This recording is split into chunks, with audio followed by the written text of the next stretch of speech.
अथ श्री बृहस्पतिवार व्रत कथा। भारतवर्ष में एक प्रतापी और दानी राजा राज्य करता था। वह नित्य गरीबों और ब्राह्मणों की सहायता करता था।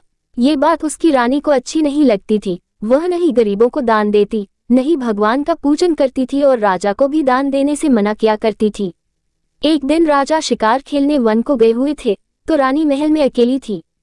उसी समय बृहस्पतिदेव साधु वेश में राजा के महल में भिक्षा के लिए गए और भिक्षा मांगी। रानी ने भिक्षा देने से इनकार किया और कहा, हे साधु महाराज, मैं तो दान पुण्य से तंग आ गई हूँ। मेरा पति सारा धन लुटाते रहते हैं। मेरी इच्छा है कि हमारा धन नष्ट हो जाए, फिर न रहेगा बांस न बजेगी बांसुरी। साधु ने कहा, देवी तुम तो बड़ी विचित्र हो। धन संतान तो सभी चाहते हैं, पुत्र और लक्ष्मी तो पापी के घर भी होने चाहिए। यदि तुम्हारे पास अधिक धन है तो भूखों को भोजन दो, प्यासों के लिए प्याऊ बनवाओ, मुसाफिरों के लिए धर्मशालाएं खुलवाओ।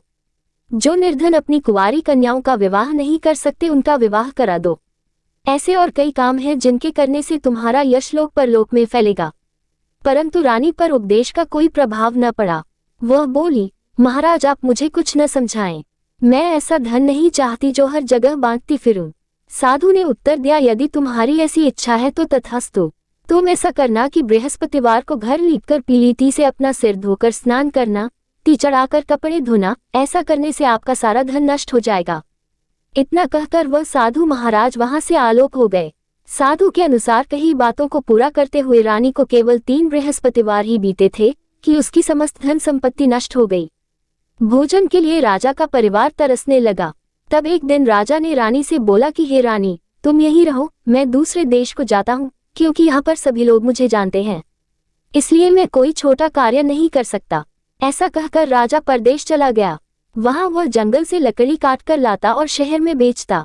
इस तरह वह अपना जीवन व्यतीत करने लगा। इधर राजा के परदेश जाते ही रानी और दासी दुखी रहने लगी। एक बार जब रानी और दासी को 7 दिन तक बिना भोजन के रहना पड़ा तो रानी ने अपनी दासी से कहा, हे दासी, पास ही के नगर में मेरी बहन रहती है, वह बड़ी धनवान है, तू उसके पास जा और कुछ ले आ ताकि थोड़ी बहुत गुजर बसर हो जाए। दासी रानी की बहन के पास गई। उस दिन गुरुवार था और रानी की बहन उस समय बृहस्पतिवार व्रत की कथा सुन रही थी। दासी ने रानी की बहन को अपनी रानी का संदेश दिया, लेकिन रानी की बड़ी बहन ने कोई उत्तर नहीं दिया। जब दासी को रानी की बहन से कोई उत्तर नहीं मिला तो वह बहुत दुखी हुई और उसे क्रोध भी आया। दासी ने वापस आकर रानी को सारी बात बता दी। सुनकर रानी ने अपने भाग्य को कोसा। उधर रानी की बहन ने सोचा कि मेरी बहन की दासी आई थी, परंतु मैं उससे नहीं बोली, इससे वह बहुत दुखी हुई होगी। कथा सुनकर और पूजन समाप्त करके वह अपनी बहन के घर आए और कहने लगी, हे बहन, मैं बृहस्पतिवार का व्रत कर रही थी। तुम्हारी दासी मेरे घर आई थी, परंतु जब तक कथा होती है तब तक न तो उठते हैं और न ही बोलते हैं, इसलिए मैं नहीं बोली। कहो दासी क्यों गई थी? रानी बोली, बहन तुमसे क्या छिपाऊं, हमारे घर में खाने तक को अनाज नहीं था। ऐसा कहते कहते रानी की आंखें भर आई। उसने दासी समेत पिछले 7 दिनों से भूखे रहने तक की बात अपनी बहन को विस्तार पूर्वक सुना दी। रानी की बहन बोली, देखो बहन, भगवान बृहस्पतिदेव सबकी मनोकामना को पूर्ण करते हैं। देखो, शायद तुम्हारे घर में अनाज रखा हो। पहले तो रानी को विश्वास नहीं हुआ, पर बहन के आग्रह करने पर उसने अपनी दासी को अंदर भेजा तो उसे सचमुच अनाज से भरा एक घड़ा मिल गया। ये देखकर दासी को बड़ी हैरानी हुई। दासी रानी से कहने लगी, हे रानी, जब हमको भोजन नहीं मिलता तो हम व्रत ही तो करते हैं, इसलिए क्यों न इनसे व्रत और कथा की विधि पूछी जाए ताकि हम भी व्रत कर सकें। तब रानी ने अपनी बहन से बृहस्पतिवार व्रत के बारे में पूछा। उसकी बहन ने बताया, बृहस्पतिवार के व्रत में चने की दाल और मुनक्का से विष्णु भगवान का केले की जड़ में पूजन करें तथा दीपक जलाएं, व्रत कथा सुने और पीला भोजन ही करें। इससे बृहस्पतिदेव प्रसन्न होते हैं। व्रत और पूजन विधि बताकर रानी की बहन अपने घर को लौट गई। 7 दिन के बाद जब गुरुवार आया तो रानी और दासी ने व्रत रखा। घुड़साल में जाकर चना और गुड़ लेकर आई, फिर उससे केले की जड़ तथा विष्णु भगवान का पूजन किया। अब पीला भोजन कहाँ से आए, इस बात को लेकर दोनों बहुत दुखी थे। चूंकि उन्होंने व्रत रखा था इसलिए बृहस्पतिदेव उनसे प्रसन्न थे, इसलिए वे एक साधारण व्यक्ति का रूप धारण कर 2 थालों में सुंदर पीला भोजन दासी को दे गए। भोजन पाकर दासी प्रसन्न हुई और फिर रानी के साथ मिलकर भोजन ग्रहण किया। उसके बाद वे सभी गुरुवार को व्रत और पूजन करने लगी। बृहस्पति भगवान की कृपा से उनके पास फिर से धन संपत्ति आ गई, परंतु रानी फिर से पहले की तरह आलस्य करने लगी। तब दासी बोली, देखो रानी, तुम पहले भी इस प्रकार आलस्य करती थी, तुम्हें धन रखने में कष्ट होता था, इस कारण सभी धन नष्ट हो गया, और अब जब भगवान बृहस्पति की कृपा से धन मिला है तो तुम्हें फिर से आलस्य होता है। रानी को समझाते हुए दासी कहती है कि बड़ी मुसीबतों के बाद हमने ये धन पाया है, इसलिए हमें दान पुण्य करना चाहिए, भूखे मनुष्यों को भोजन कराना चाहिए और धन को शुभ कार्यों में खर्च करना चाहिए, जिससे तुम्हारे कुल का यश बढ़ेगा, स्वर्ग की प्राप्ति होगी और पितृ प्रसन्न होंगे। दासी की बात मानकर रानी अपना धन शुभ कार्यों में खर्च करने लगी, जिससे पूरे नगर में उसका यश फैलने लगा। बृहस्पतिवार व्रत कथा के बाद श्रद्धा के साथ आरती की जानी चाहिए। इसके बाद प्रसाद बांटकर उसे ग्रहण करना चाहिए। एक दिन राजा दुखी होकर जंगल में एक पेड़ के नीचे आसन जमाकर बैठ गया। वह अपनी दशा को याद करके व्याकुल होने लगा। बृहस्पतिवार का दिन था। एकाएक उसने देखा कि निर्जन वन में एक साधु प्रकट हुए। वह साधु वेश में स्वयं बृहस्पति देवता थे। लकड़हारे के सामने आकर बोले, हे लकड़हारे, इस सुनसान जंगल में तू चिंता मग्न क्यों बैठा है? लकड़हारे ने दोनों हाथ जोड़कर प्रणाम किया और उत्तर दिया, महात्मा जी, आप सब कुछ जानते हैं, मैं क्या कहूँ? ये कहकर रोने लगा और साधु को अपनी आत्मकथा सुनाई। महात्मा जी ने कहा, तुम्हारी स्त्री ने बृहस्पति के दिन बृहस्पति भगवान का निरादर किया है, जिसके कारण रुष्ट होकर उन्होंने तुम्हारी ये दशा कर दी। अब तुम चिंता को दूर करके मेरे कहने पर चलो तो तुम्हारे सब कष्ट दूर हो जाएंगे और भगवान पहले से भी अधिक संपत्ति देंगे। तुम बृहस्पति के दिन कथा किया करो। 2 पैसे के चने मुनक्का लाकर उसका प्रसाद बनाओ और शुद्ध जल से लोटे में शक्कर मिलाकर अमृत तैयार करो। कथा के पश्चात अपने सारे परिवार और सुनने वाले प्रेमियों में अमृत व प्रसाद बांटकर आप भी ग्रहण करो। ऐसा करने से भगवान तुम्हारी सब मनोकामनाएं पूरी करेंगे। साधु के ऐसे वचन सुनकर लकड़हारा बोला, हे प्रभु, मुझे लकड़ी बेचकर इतना पैसा नहीं मिलता जिससे भोजन के उपरांत कुछ बचा सकूं। मैंने रात्रि में अपनी स्त्री को व्याकुल देखा है। मेरे पास कुछ भी नहीं जिससे मैं उसकी खबर मंगा सकूं। साधु ने कहा, हे लकड़हारे, तुम किसी बात की चिंता मत करो। बृहस्पति के दिन तुम रोजाना की तरह लकड़ियां लेकर शहर को जाओ। तुमको रोज से दुगुना धन प्राप्त होगा, जिससे तुम भली भांति भोजन कर लोगे तथा बृहस्पति देव की पूजा का सामान भी आ जाएगा। इतना कहकर साधु अंतर्ध्यान हो गए। धीरे धीरे समय व्यतीत होने पर फिर वही बृहस्पतिवार का दिन आया। लकड़हारा जंगल से लकड़ी काटकर किसी शहर में बेचने गया। उसे उस दिन और दिन से अधिक पैसा मिला। राजा ने चना गुड़ आदि लाकर गुरुवार का व्रत किया। उस दिन से उसके सभी क्लेश दूर हुए, परंतु जब दोबारा गुरुवार का दिन आया तो बृहस्पतिवार का व्रत करना भूल गया। इस कारण बृहस्पति भगवान नाराज हो गए। उस दिन उस नगर के राजा ने विशाल यज्ञ का आयोजन किया तथा शहर में ये घोषणा करा दी कि कोई भी मनुष्य अपने घर में भोजन न बनावे, न आग जलावे, समस्त जनता मेरे यहाँ भोजन करने आवे। इस आज्ञा को जो न मानेगा उसे फांसी की सजा दी जाएगी। इस तरह की घोषणा संपूर्ण नगर में करवा दी गई। राजा की आज्ञानुसार शहर के सभी लोग भोजन करने गए, लेकिन लकड़हारा कुछ देर से पहुंचा, इसलिए राजा उसको अपने साथ घर लिवा ले गए और ले जाकर भोजन करा रहे थे तो रानी की दृष्टि उस खूंटी पर पड़ी जिस पर उसका हार लटका हुआ था। वह वहां पर दिखाई नहीं दिया। रानी ने निश्चय किया कि मेरा हार इस मनुष्य ने चुरा लिया है। उसी समय सिपाहियों को बुलाकर उसको कारागार में डलवा दिया। जब लकड़हारा कारागार में पड़ गया और बहुत दुखी होकर विचार करने लगा कि न जाने कौन से पूर्व जन्म के कर्म से मुझे ये दुख प्राप्त हुआ है, और उसी साधु को याद करने लगा जो कि जंगल में मिला था। उसी समय तत्काल बृहस्पतिदेव साधु के रूप में प्रकट हुए और उसकी दशा को देखकर कहने लगे, अरे मूर्ख, तूने बृहस्पतिदेव की कथा नहीं करी, इस कारण तुझे दुख प्राप्त हुआ है। अब चिंता मत कर, बृहस्पतिवार के दिन कारागार के दरवाजे पर 4 पैसे पड़े मिलेंगे। उनसे तू बृहस्पतिदेव की पूजा करना, तेरे सभी कष्ट दूर हो जाएंगे। बृहस्पति के दिन उसे 4 पैसे मिले। लकड़हारे ने कथा कही। उसी रात्रि को बृहस्पतिदेव ने उस नगर के राजा को स्वप्न में कहा, हे राजा, तुमने जिस आदमी को कारागार में बंद कर दिया है वह निर्दोष है।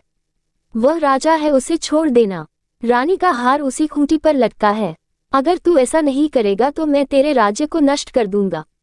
इस तरह रात्रि के स्वप्न को देखकर राजा प्रातःकाल उठा और खूंटी पर हार देखकर लकड़हारे को बुलाकर क्षमा मांगी तथा लकड़हारे को योग्य सुंदर वस्त्र आभूषण देकर विदा कर दिया।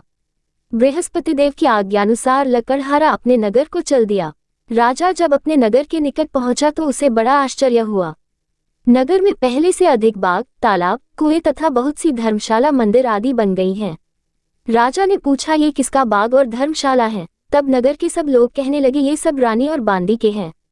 तो राजा को आश्चर्य हुआ और गुस्सा भी आया। जब रानी ने ये खबर सुनी कि राजा आ रहे हैं, तो उन्होंने बांदी से कहा कि हे दासी, देख राजा हमको कितनी बुरी हालत में छोड़ गए थे। हमारी ऐसी हालत देखकर वह लौट न जाएं, इसलिए तू दरवाजे पर खड़ी हो जा। आज्ञानुसार दासी दरवाजे पर खड़ी हो गई।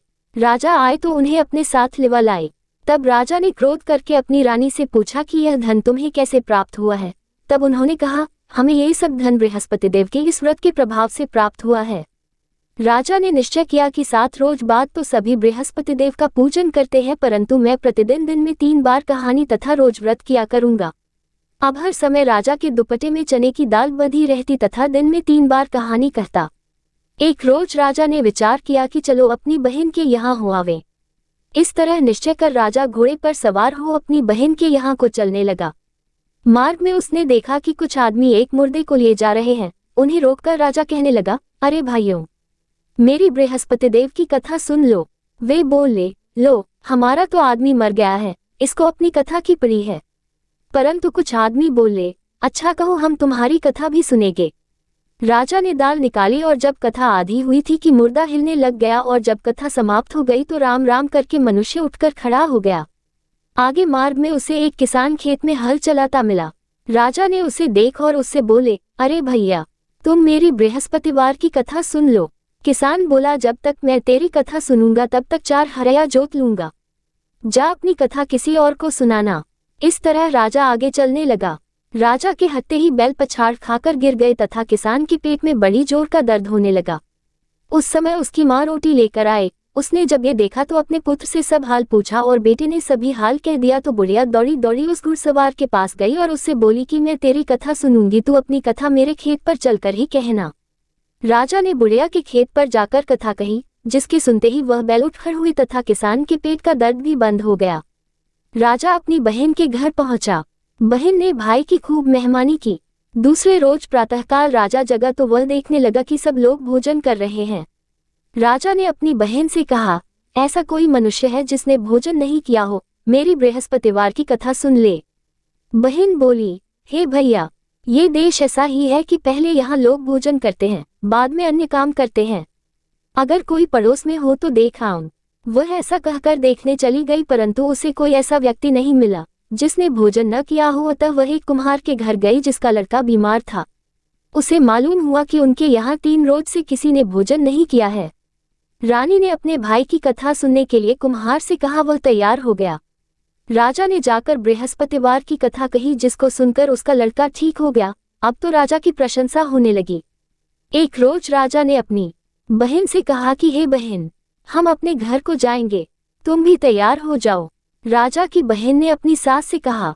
सास ने कहा, हाँ चली जा, परंतु अपने लड़कों को मत ले जाना, क्योंकि तेरे भाई की कोई औलाद नहीं है। बहन ने अपने भैया से कहा, हे भैया, मैं तो चलूंगी पर कोई बालक नहीं जाएगा। राजा बोला, जब कोई बालक नहीं चलेगा तब तुम ही क्या करोगी? बड़े दुखी मन से राजा अपने नगर को लौट आया। राजा ने अपनी रानी से कहा, हम निर्वंशी हैं, हमारा मुंह देखने का धर्म नहीं है और कुछ भोजन आदि नहीं किया। रानी बोली, हे प्रभु, बृहस्पति देव ने हमें सब कुछ दिया है, वह हमें औलाद अवश्य देंगे। उसी रात को बृहस्पति देव ने राजा से स्वप्न में कहा, हे राजा उठ, सभी सोच त्याग दे, तेरी रानी गर्भ से है। राजा की यह बात सुनकर बड़ी खुशी हुई। 9वें महीने में उसके गर्भ से एक सुंदर पुत्र पैदा हुआ। तब राजा बोला, हे रानी, स्त्री बिना भोजन के रह सकती है, पर बिना कहे नहीं रह सकती। जब मेरी बहन आवे तुम उससे कुछ कहना मत। रानी ने सुनकर हाँ कर दिया। जब राजा की बहन ने ये शुभ समाचार सुना तो वह बहुत खुश हुई तथा बधाई लेकर अपने भाई के यहाँ आई। तभी रानी ने कहा, घोड़ा चढ़कर तो नहीं आए, गधा चढ़ आए। राजा की बहन बोली, भाभी, मैं इस प्रकार न कहती तो तुम्हें औलाद कैसे मिलती? बृहस्पति देव ऐसे ही हैं, जैसी जिसके मन में कामनाएं हैं सभी को पूर्ण करते हैं। जो सद्भावना पूर्वक बृहस्पतिवार का व्रत करता है एवं कथा पता है अथवा सुनता है, दूसरों को सुनाता है, बृहस्पति देव उसकी सभी मनोकामना पूर्ण करते हैं। भगवान बृहस्पति देव उसकी सदैव रक्षा करते हैं। संसार में जो मनुष्य सद्भावना से भगवान जी का पूजन व्रत सच्चे हृदय से करते हैं, तो उनकी सभी मनोकामनाएं पूर्ण करते हैं। जैसी सच्ची भावना से रानी और राजा ने उनकी कथा का गुणगान किया तो उनकी सभी इच्छाएं बृहस्पतिदेव जी ने पूर्ण की थीं। इसलिए पूर्ण कथा सुनने के बाद प्रसाद लेकर जाना चाहिए। हृदय से उसका मनन करते हुए जयकारा बोलना चाहिए। बोलो बृहस्पतिदेव की जय, भगवान विष्णु की जय। बृहस्पतिदेव की कथा। प्राचीन काल में एक मन रहता था, वह बहुत निर्धन था। उसकी कोई संतान नहीं थी। उसकी स्त्री बहुत मलिनता के साथ रहती थी। वह स्नान न करती, किसी देवता का पूजन न करती। इससे मन देवता बड़े दुखी थे। बेचारे बहुत कुछ कहते थे किंतु उसका कुछ परिणाम न निकला। भगवान की कृपा से मन की स्त्री के कन्या रूपी रत्न पैदा हुआ। कन्या बड़ी होने पर प्रातः स्नान करके विष्णु भगवान का जाप व बृहस्पतिवार का व्रत करने लगी। अपने पूजन पाठ को समाप्त करके विद्यालय जाती तो अपनी ठी में जौ भर के ले जाती और पाठशाला के मार्ग में डालती जाती। तब ये जौ स्वर्ण के जो जाते लौटते समय उनको बीन कर घर ले आती थी। एक दिन वह बालिका सूप में उस सोने के जौ को फटक कर साफ कर रही थी कि उसके पिता ने देख लिया और कहा, हे बेटी, सोने के जौ के लिए सोने का सूप होना चाहिए। दूसरे दिन बृहस्पतिवार था। इस कन्या ने व्रत रखा और बृहस्पतिदेव से प्रार्थना करके कहा, मैंने आपकी पूजा सच्चे मन से की हो तो मेरे लिए सोने का सूप दे दो। बृहस्पतिदेव ने उसकी प्रार्थना स्वीकार कर ली। रोजाना की तरह वह कन्या जौ फैलाती हुई जाने लगी। जब लौटकर जौ बीन रही थी तो बृहस्पतिदेव की कृपा से सोने का सूप मिला। उसे वह घर ले आए और उसमें जौ साफ करने लगी, परंतु उसकी मां का वही ध्यान रहा। एक दिन की बात है कि वह कन्या सोने के सूप में जौ साफ कर रही थी। उस समय उस शहर का राजपुत्र वहां से होकर निकला। इस कन्या के रूप और कार्य को देखकर मोहित हो गया तथा अपने घर आकर भोजन तथा जल त्याग कर उदास होकर लेट गया।